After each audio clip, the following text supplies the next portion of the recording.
जय हिंद, नमस्कार। Deepak Tiwari Azamgarh YouTube channel पर आप सभी का बहुत बहुत स्वागत है। हम इस समय इंडियन जियोग्राफी यानी भारत का भूगोल में उत्तर के विशाल मैदान का प्रादेशिक विभाजन के बारे में चर्चा करेंगे आपसे। जी हाँ, हम इस समय अब आपको कितने प्रकार की मिट्टी उत्तरी भारत के उत्तरी मैदान में पाई जाती है इसके बारे में हम आपको बता चुके हैं, जिसमें खादर, बांगर, तराई, भाबर और रे के बारे में तथा डेल्टा के बारे में भी बता चुके हैं। जी, गंगा और ब्रह्मपुत्र नदी द्वारा जो मुहाने पर बनाया जाता है डेल्टा, जिसे हम गाज या कचरा के नाम से जानते हैं, सॉल्ट के नाम से जानते हैं इंग्लिश में, वह क्या कहलाता है? वह डेल्टा ही मैदान कहलाता है। जी हाँ, जैसे नदियाँ जब ऊपरी युवावस्था में रहती हैं तो बकोट के सब जितनी मिट्टी उट्टी बहा करके लेकर के आती हैं, वह सब ला करके अपने मुहाने पर ला करके जमा कर देती हैं, वही डेल्टा कहलाता है। जी हाँ, डेल्टा का जो मिट्टी होती है वह बहुत अधिक उपजाऊ होती है।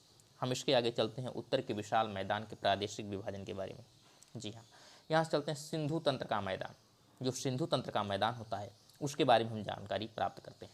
जो सिंधु तंत्र का मैदान है यह पश्चिमी भाग को पंजाब को कहा जाता है। जी हाँ, क्योंकि सिंधु नदी भी उधर ही है, तो पंजाब का जो क्षेत्र है हम उसे सिंधु नदी तंत्र के मैदान के नाम से जानते हैं। जी हाँ, सिंधु तथा इसकी सहायक नदियाँ, जैसे 5 सहायक नदी हैं देखेंगे आप, तो सिंधु है, झेलम है, चिनाब है, रावी है, सतलज है, ब्यास है।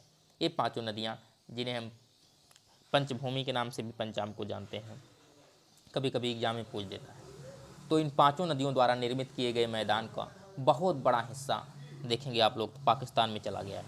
बहुत बड़ा हिस्सा जो है वो पाकिस्तान में चला गया है। वह भी मैदान, वहाँ पर बहुत अधिक उपजाऊ मिट्टी है, क्योंकि इन नदियों द्वारा जो है जो मिट्टियाँ बहा करके लाई गई हैं वह ला करके इस क्षेत्र में बिछा दी गई हैं, इसलिए इसे मैदानी भाग कहते हैं। किसका? सिंधु का। सिंधु तंत्र का मैदानी भाग इसे कहा जाता है। इन पांचों नदियों का संगम यदि देखा जाए, जी हाँ, ये जैसे जितनी पांचों नदियाँ हैं इनका संगम कहाँ है इसे देखा जाए तो यह मिठानकोट में है। कहाँ है? मिठानकोट। मिठानकोट कहाँ पड़ता है? यह पाकिस्तान में पड़ता है। मिठानकोट कहाँ पड़ता है? पाकिस्तान में पड़ता है। जी हाँ, भारत में पंजाब व हरियाणा पश्चिमी भाग में सम्मिलित है। कहाँ है? पश्चिमी भाग में सम्मिलित है यह पंजाब और हरियाणा। इसे दोआब क्षेत्र के नाम से भी जाना जाता है। यहाँ पर दोआब की संख्या बहुत अधिक है, क्योंकि जो पांचों नदियाँ हैं वह जा करके सिंधु सतलज में मिलती हैं। इसलिए जैसे आप देखें तो सिंधु मान लीजिए जा ही रही है, इसके बाद झेलम है, चिनाब है, रावी है, सतलज है, ब्यास है, ये सब नदियाँ जा करके एक नदियों में मिल रही हैं सिंधु में, तो इसलिए सिंधु नदी तंत्र हो गया।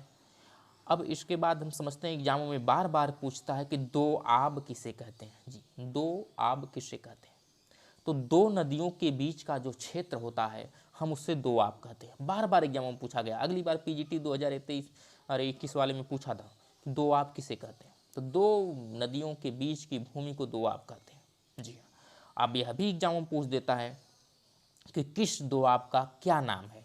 जैसे सिंधु नदी तंत्र में जो 5 नदियाँ हैं, पांचों नदियों का अलग अलग दोआब क्षेत्र है, तो उसका नाम भी पूछ देता है। जैसे आप देखेंगे सिंधु और झेलम, सिंधु और झेलम के जो बीच का दोआब क्षेत्र है हम उसे सिंधु सागर दोआब के नाम से जानते हैं। यदि आप कॉपी और पेन लिए हैं तो आसानी भाषा में आप लोग लिख लीजिए। हम समझाने का प्रयास कर रहे हैं कि आप लोगों को ऐसी वीडियो आपको कहीं नहीं मिलेगी, सिर्फ हम हिंदी भाषा में आपको समझाने का ही यहाँ पर प्रयास कर रहे हैं भैया। तो सिंधु और झेलम का जो दोआब क्षेत्र है हम उसे सिंधु सागर दोआब के नाम से जानते हैं। यदि झेलम और चिनाब की बात की जाए, जैसे सिंधु सागर जो दोआब है ये सिंधु झेलम का है, और झेलम और चिनाब के बीच का जो दोआब क्षेत्र है हम इसे चाझ दोआब के नाम से जानते हैं। क्या? चाझ दोआब के नाम से जाना जाता है। यदि चिनाब और रावी का दोआब क्षेत्र देखा जाए तो हम इसे रचना दोआब के नाम से जानते हैं। क्या? रचना। चिनाब और रावी, चिनाब और रावी, इसमें ट्रिक भी मिल जाएगा आपको चिनाब और रावी का। तो देखें र च ना मिल जाए, चिनाब रावी मिल जा रहा है ना। इसी प्रकार हम आपको देखेंगे तो ब्यास और सतलज का देखेंगे तो बिस्त दोआब के नाम से जाना जाता है। क्या? बिस्त दोआब के नाम से। और रावी और ब्यास का देखेंगे तो हम इसे ब्यारी दोआब के नाम से जानते हैं। कहीं कहीं बारी लिखा मिल जाता है, कहीं कहीं ऊपरी दोआब के नाम से भी इसे जाना जाता है। यह जो दोआब क्षेत्र है बार बार एग्जामों में पूछे जाते हैं। इसके बाद मिलेगा आपको गंगा का मैदान। जी हाँ, गंगा का जो मैदान है इसे भी हम बहुत विस्तृत जानकारी में आपको समझाएंगे।